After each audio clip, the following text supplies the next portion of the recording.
কানে বাজছে সেই রূপালী গিটারের সুর, আর হাতে উঠছে রাষ্ট্রের দ্বিতীয় সর্বোচ্চ বেসামরিক সম্মান।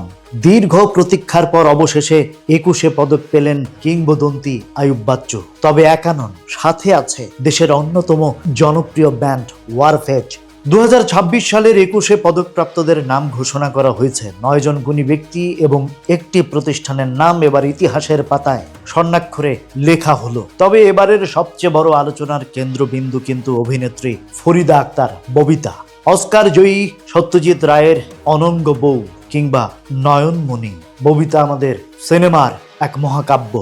কিন্তু আশ্চর্যের বিষয়, এই সম্মাননা পেয়ে ববিতা আবেগঘন কণ্ঠে বলেছেন, দেরিতে হলেও তো পেয়েছি, তাতেই আমি খুশি রয়েছি। এখানে একটা প্রশ্ন রয়েছে, ববিতার মতো একজন অভিনেত্রী যিনি 1975 সাল থেকেই জাতীয় পুরস্কারের ঝুলি ভরেছেন, তাকে 21 পদক থেকে 2026 সাল পর্যন্ত অপেক্ষা করতে হলো কেন? আমাদের রাষ্ট্র কি গুণীজনদের প্রাপ্য সম্মান দিতে একটু বেশি সময় নেয় না?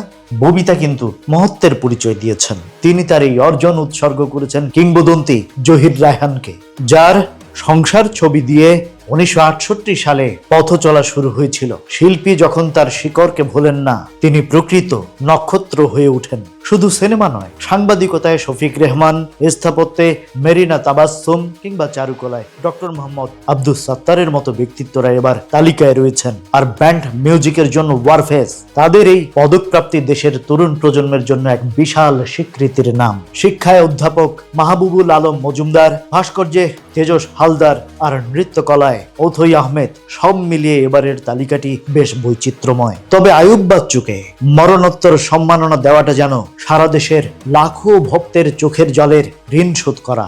ববিতার সেই কৃতজ্ঞতা, ওয়ারফেজের গর্জন আর আইয়ুব বাচ্চুর গিটারের সুর, সব মিলিয়ে এই 2026 সালের 21 পদক এক অনন্য আবেগের নাম। আলোচনার একদম শেষ প্রান্তে চলে এসেছে। তবে আপনাদের জন্য একটা প্রশ্ন রেখে যাই, 21 পদকের মতো রাষ্ট্রীয় সম্মাননা কি শিল্পীদের জীবদ্দশাতেই দেওয়া উচিত, নাকি মরণোত্তর সম্মানেও একই সার্থকতা থাকে? কমেন্টে জানান আপনার মতামত, কারণ আপনার মতামত আমাদের কাছে খুবই গুরুত্বপূর্ণ।